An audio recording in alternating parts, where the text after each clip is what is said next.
Hey guys, welcome back to the Struggleville YouTube channel. I'm doing a little eBay, Amazon video. I want to show you guys all the stuff that I use, all the tools I use in my resale business, because it's probably what I get asked most often. People asking about like my shipping scale or some other tool. How do you do this? How do you do that?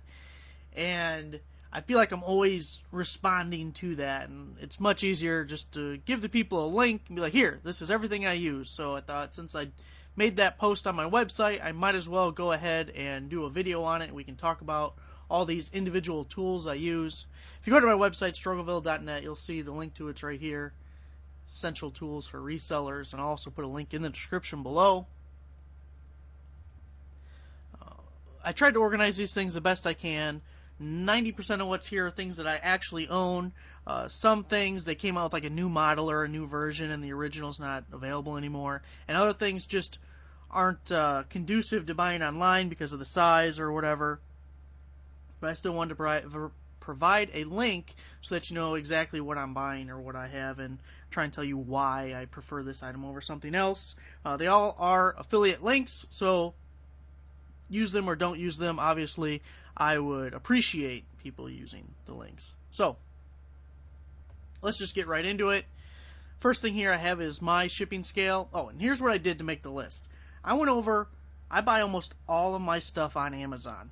It's not always necessarily the best deal, although many times it is. But I get a lot of Amazon gift cards through the Get Paid To sites that I participate in, which you guys have seen videos on if you watch my other videos. Swagbucks, InstaGC, Prize Rebel, all those sites. I usually cash out to Amazon gift cards and use it to buy all my business supplies. So, for instance, if you saw my unboxing video of the new laptop I bought, it was something like $700. None of that came out of my pocket. It was all gift cards and points through my Amazon credit card. So, it's really nice for me personally to just buy things on Amazon. But anyway, first thing we have is my shipping scale. And I'm going to add to this list as I think of other things or as people mention other things. And as soon as I mentioned shipping scale, I remembered I actually have 2 shipping scales. So this one's perfect for eBay and for lighter or smaller items on Amazon. It goes up to 110 pounds. The top plate is plastic. Things I like about it is that it has the detachable face.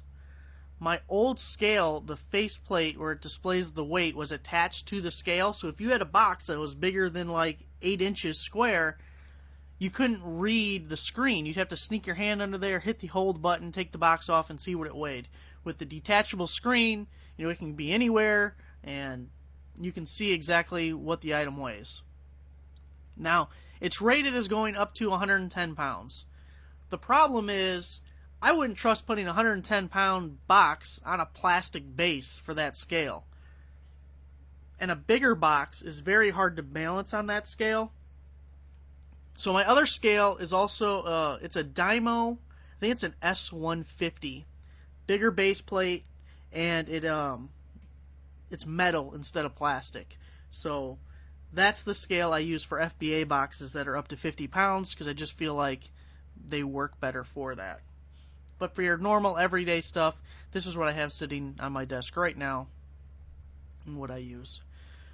The box resizer, I've done actually a video specifically on that. Here's the link to that video. I love this tool because it allows you, it gives you more options. You might not have the perfect box for an item, but it allows you to resize it, to cut it down, make it smaller. So it'll save on weight because you're making the box more appropriately sized to the item you're shipping. And also you'll use less packaging material because you're not trying to fill such voids. And also, a third thing, you won't have to buy as many different size boxes. You can buy one bigger size box perhaps and then just cut it down. So I really love this thing. It's a really simple tool. In the video, I show how to use it. It's basically just a spur on one end, and then it's got like a little ruler you can see here, and you lock this thing, slides up and down this post, and you lock it in place with whatever height you need to cut the box down. And that makes it so it folds nice and easy along the score that you made, the perforation, I guess you'd call it. The next item, this is one of those that I don't have this exact one. I have this brand and it looks more or less the same. But, sorry, I got distracted. This is great for cutting boxes. Before I would just use a razor knife or scissors, and it's such a pain in the ass. This electric tool makes it go so much quicker, easier, battery lasts a while. I looked up, I think I bought mine in like 2013, and I used it a lot. It's 2017 now, so it's 4 years of use. I just love cutting boxes with this thing because it's faster and easier. You don't have to worry about cutting yourself as long as you don't stick your finger in there. So, next thing, bubble mailers, pretty self-explanatory. I used to buy a lot more poly mailers, but I've switched more to bubble mailers just because it's so much easier. You don't have to then separately wrap things in bubble wrap. Gives it a little bit more cushion for items that could potentially be breakable. You're not like, super fragile, but need that little bit of padding. So these, I believe, are 10 by 8, which seems to work out really good for me. If you sell DVDs, they slide in there perfectly. You can put CDs in there, games. I do a lot of my AC adapters I'll put in these things. Of course, your poly mailer, so it's basically a bubble mailer without the bubble wrap. Instead of made out of paper, it's made out of plastic. 9 by 12 is probably the size I use most often. Most shirts and things will fit in there. You can also resize these things, though. I use my thermal sealer sometimes to make these smaller, and we'll talk about that when I get down to the thermal sealer, which is on this list somewhere. Shrink wrap, it's more like an Amazon thing. More FBA sellers might be using it. Some items, they can't be exposed, like maybe a plush toy of some sort, or just something where there's like a big hole in the box, like designed to be a hole in the box, not, like a puncture, like someone ripped it open. But anyways, so to protect the item, you need to put it in some kind of plastic. You can use shrink wrap and different things, but I started out just using shrink wrap because it was easy. Another thing I use shrink wrap for is board games.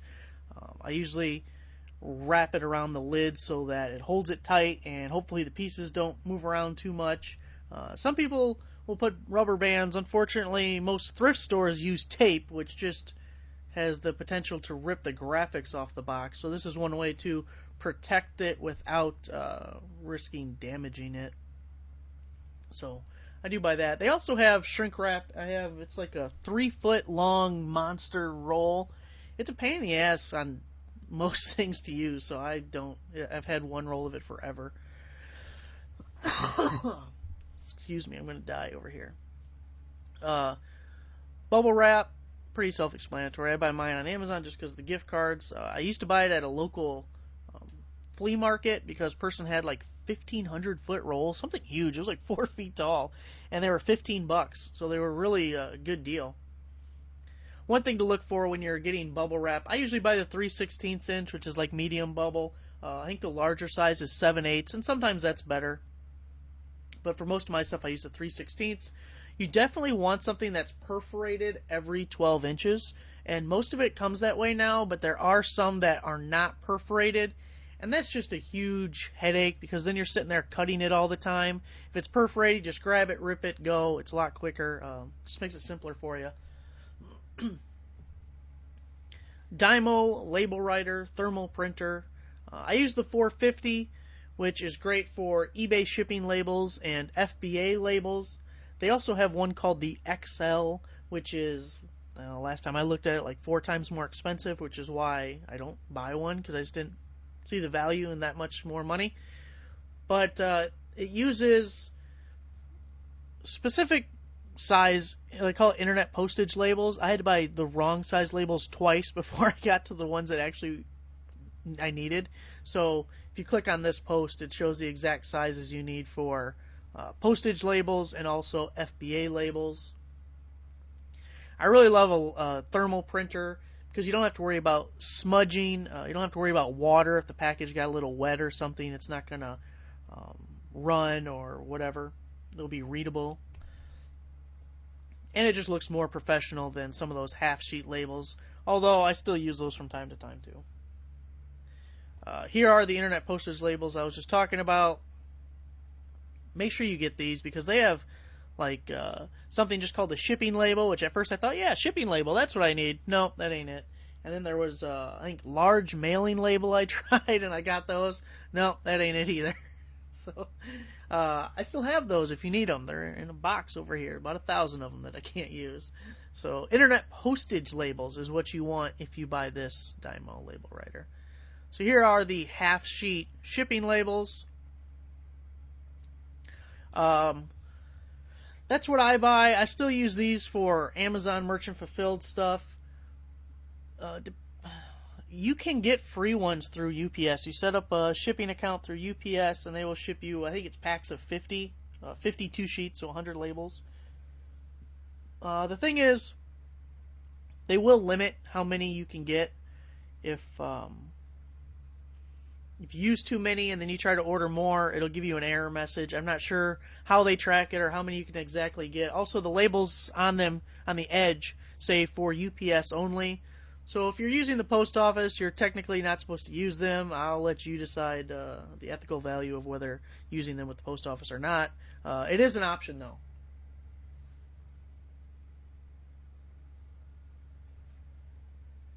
You got the dang road guy going up and down my road.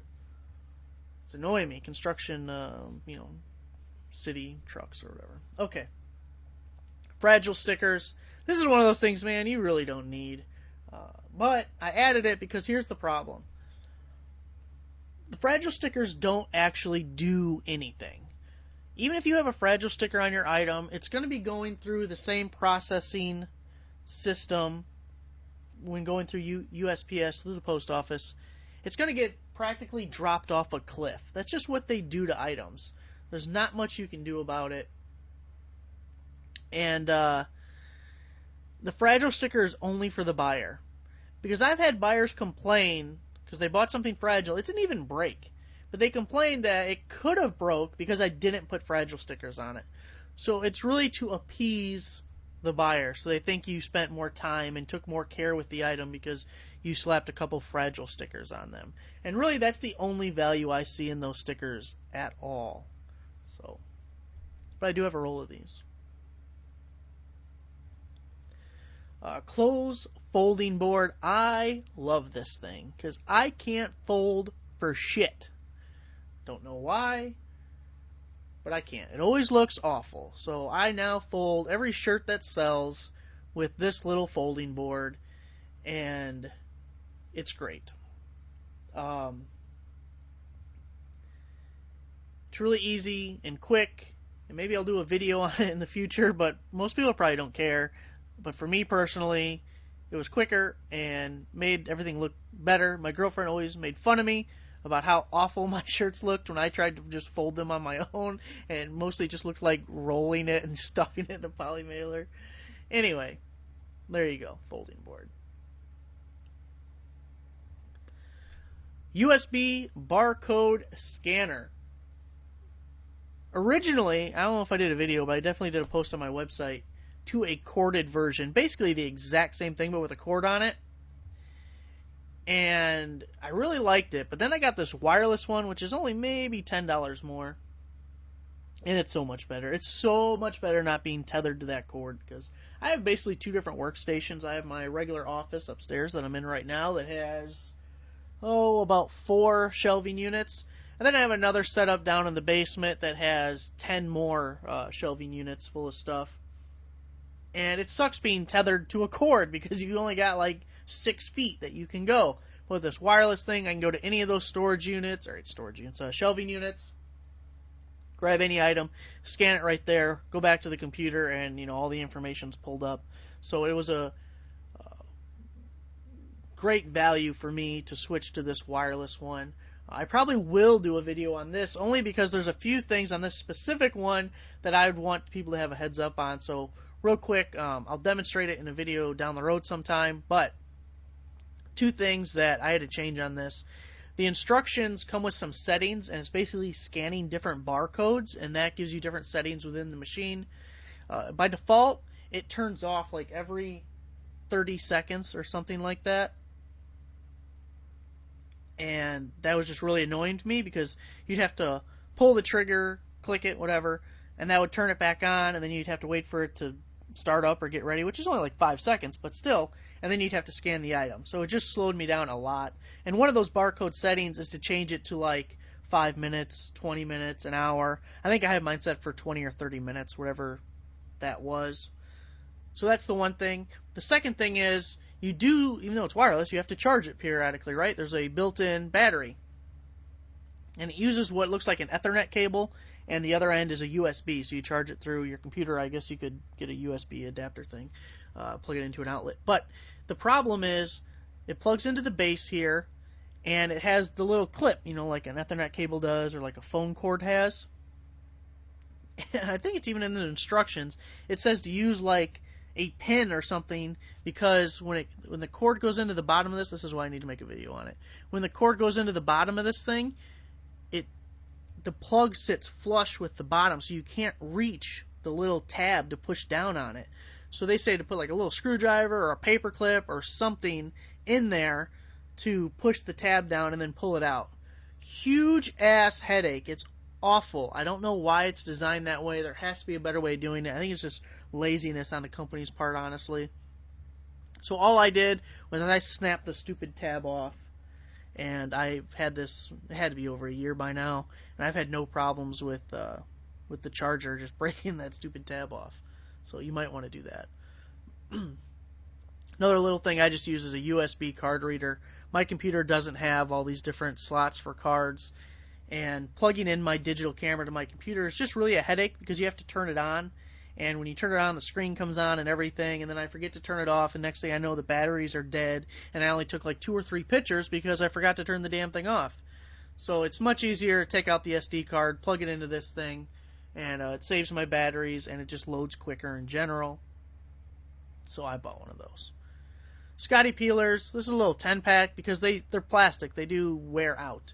I use these things all the time too, especially when I'm selling books. I haven't been selling books lately, but to get stickers off of things, they're really great because they get underneath the sticker without damaging the item. It's very rare that you'll damage the item using one of these Scotty peelers. They do have metal Scotty peelers, which I do not like at all because the metal's just, it's too strong. It's sharp along the edge and it digs into things, where these don't do that.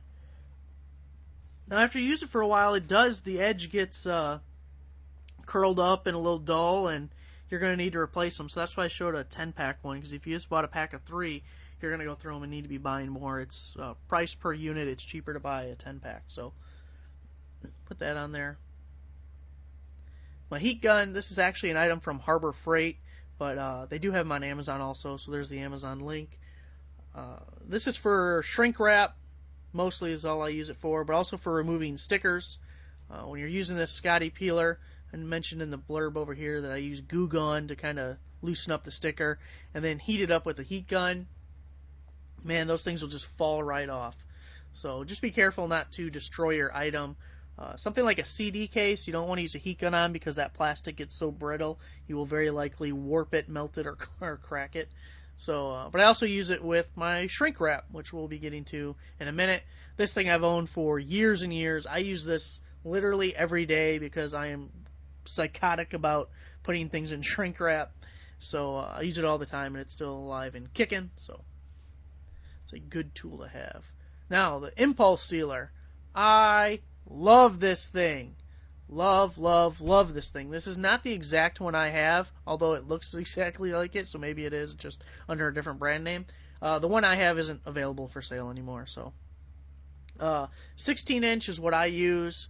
They come in all different sizes, but depending, you want the biggest one that is viable for the space that you're going to put it, because it just makes it more versatile. If you get like a little 12-inch one or an 8-inch one, there's just so many things you're not going to be able to wrap, and you might not have a use for it now, but let's say one day you buy a board game and you need to shrink wrap it. Well, your little tiny one's not going to do that. You're not going to be able to. So I would get the biggest one you can use or afford or whatever, because it can always seal smaller stuff, but a small one can't seal big stuff. So this is the thing, definitely use all the time. This is what I use to resize my poly mailers. If my poly mailer is way too big, it's not a weight issue, but it's just, it looks nicer. You can resize poly mailers with this thing. I wrap, like I said, board games in it. AC adapters, there's been times where I've had 100 or more AC adapters for sale all at one time. And I keep them all in a couple of tubs. And could you imagine if an AC adapter sold, they all look more or less alike, digging through 100 of them trying to find the model number of the one that sold? Complete nightmare. You never want to do that. So what I do is I wrap each one of them in shrink wrap, and then I number them, and then the number is used as a merchant SKU or a custom SKU, whatever eBay calls it. So then all I have to do is look for that number, and I place them in order, so the numbers are actually in order. But you wouldn't want to put a label right on the AC adapter, because then you're going to have to mess with scraping the damn thing off, and it just takes more time. Much easier to put it right on a shrink-wrapped bag. That's just easier. So plush toys, wrap them all in shrink wrap to keep them from getting, I got 2 dogs, got to keep dog hair off of them and dust off of them. So great tool. I love this thing. And here's just a replacement kit, because there's a heating element right there, as you can see right here. And they eventually break. I can't remember how long I've had mine now. It's been a very long time. And I've broke one so far. It's really easy. There's a screw right here, and I can't remember if there's a screw or not back here. It might just be a hook. And you put that on, and then you put this little cloth over the top of it, and it screws on with these 3 screws along the edge. And then it's done. So, and then it's really cheap to replace. You don't have to do it very often. Here's the size I use most often when it comes to the impulse sealer. This is 12-inch. I just find that to be the most common of what I need. I do have various sizes, the 16, 14, 12. I think the smallest I have is a 10-inch. But yeah, so this stuff can be a little expensive, but it really lasts a long time. And the lighting kit I use, the lights I use, mostly for clothes and things that don't fit in a light box. You get the little diffuser umbrella things. Comes with 4 tripods, and 2 small ones, 2 large ones. Comes with the light bulbs in a carrying bag. Not a whole lot to say about it. The tripods are adjustable. The sockets can kind of swivel up and down and around. And it's just a lot nicer for lighting your items. I think it uses a 5500K light bulb is what are in those. They're compact fluorescents that come with it. I go in spurts of using this, mostly because it does take time to set these things up, and usually I use them if I have a whole day that I can devote to listing, and I'm probably doing like clothing or something like that. But if I'm just listing a handful of items, I don't get it out, because it is kind of, it's a pain. Especially I keep it in a closet with a bunch of crap in front of it, so I gotta dig it out every time. But it works, so.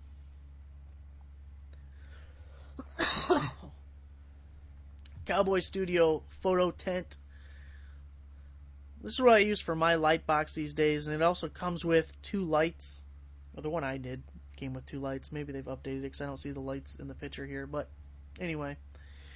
What I like about it is the 24-inch one. They have a smaller version that I think is in the same listing you'd see if you clicked on the link.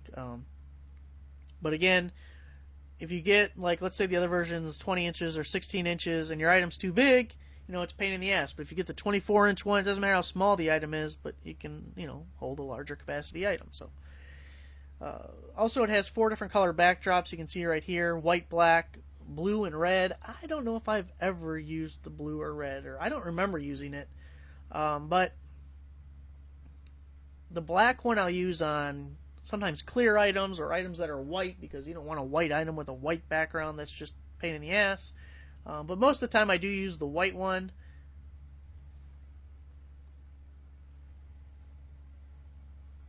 So there's the light box. Some FBA supplies if you're an FBA seller. Suffocation warning labels. I have seen people that make them themselves if they have a Dymo printer.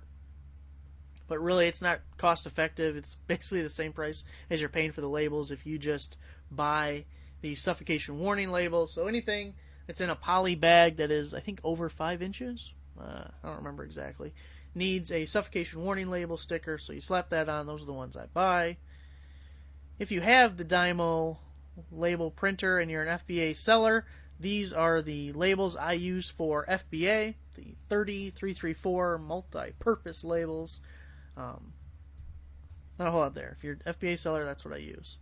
Before I had the label writer, I used the FBA 30 up labels. These will print on a laser printer. Do not use an inkjet printer. Laser printer. And after you create your FBA shipment, there's a link at the bottom to print labels, and it'll put 30 labels on a page. I think this takes a lot longer and is a big headache, because if you're doing this style with the Dymo label thing, you're printing your labels as you list, and you have the item already right in front of you, right in your hand. You can slap the label on it and just be done. Also, again, these won't smudge or smear where these do. So, if you're just testing out FBA, or if you're new to it, maybe you're using these. But if it's a long-term solution for you, you really need the Dymo and to get these labels here. Updated version of the printer I use for all my shipping labels, packing slips, all that kind of stuff. Mine's the 2300. They have a D on the end of it now and an L in front. I don't know. No, mine has the L too. I don't know what the D stands for, but it looks like the same damn thing I have. Do not separate labels. If you're doing anything that's grouped together, like you see pack of 2 or whatever, you're going to have to wrap the item in plastic and then slap a do not separate label on it. That way the FBA workers do not open up your item and separate it. So they're not very smart. Alright, we're just down to the last few things, guys. One thing I don't have on the list, because I couldn't find one that looks anything like what I have, is a mannequin. I didn't get my mannequin on Amazon. It was actually a gift. I don't know where it was purchased. And I really like it, but I haven't found one that's similar to it, so I didn't put anything on the list just yet. But if I find one that I am happy with, that looks really nice, I will add it to the list. I've seen a lot of people use the kind of hollow back ones with a hanger on the top, and I don't have one to actually see what the pictures would look like and how it is to use it, but I just can't recommend that because it just looks pretty cheap, and I don't think it'd be a very good option. So if I find one I do like, I will add it to the list. Let's talk about some storage stuff. Shelving units. This is one of the things you probably don't want to buy on Amazon. You'll probably find it cheaper at a local store, but the wire ones are definitely nicer. The plastic ones are cheaper. Damn, that guy's gone down the road like 6 times. So, just one thing to pay attention to is how much ceiling height you have. The last one I bought was a 5 shelf, and down in my basement, the 5th shelf was basically up against the floor joists, so it really made that 5th shelf worthless. I just took it off because you can't put anything on top of it. So don't buy more than what you need. Height-wise. So storage tubs I use are 54 quart, and I always buy the clear ones. Another thing, buy it locally. You don't have to buy this on Amazon. The 54 quart ones were the best size I could find that could sit side by side on this type of shelving. It is kind of a snug, pain in the ass fit, but they will get on there. I like the clear ones so I can see what is in the tub, and I can see how full it is. 90% of the things I have for sale are in tubs, just to keep them, protected from dust and dog hair and moisture, I guess, although that's not really an issue. But the clear ones are so much easier. If I am listing new items and I have to, I add it to my inventory sheet and I have to decide where it's going to go, I can just look at the tub and I say, hey, that tub's only half full, I can put this in there. Or that tub's full, I can't put things in there. Or if I'm looking for something and I know what shelf it's on and the tubs are clear, then I can be like, oh, it's in this tub, not that tub. And it's just, the clear tubs are so much easier. They're like $1 more, but whatever. Much, much easier. Last thing, clothing rack for all you clothing sellers. I can't tell you how many cheap-ass Walmart clothing racks I've bought that are just broke. They broke right away. They can't handle the weight of the clothes. And I don't even sell like jackets and stuff. Most of it's just shirts. It could be a lot worse for these things, but they just snap. What I actually have now is a room in my house, the entire length of the wall. I have bolted brackets to hold a clothing rod, so that's what I actually use. But these Z-racks are your best option, especially if you need it to have wheels and be kind of portable. They're strong. You don't have to worry about them breaking or how much weight they can hold. So that's definitely your best option. Just really be careful of buying cheap plastic ones because I'm telling you they're going to break. So that's all I have for this list, guys. This got way longer than I thought it would be, talking about all these different items. But if you're still with me, let me know what you think. If there's any other items you use, different items, better options that you have, go ahead and leave a comment if you'd like. Give the video a like. Subscribe if you're not already a subscriber. Make sure to click the bell. Makes you a super subscriber. And super subscribers get notified when there's new videos out. Otherwise, you're going to miss half of them, and you don't want to miss this. So, thanks for watching, guys. I appreciate it. There will be a link to this post in the description below if there's anything you saw here that you would like to purchase yourself. Yeah, thanks, guys.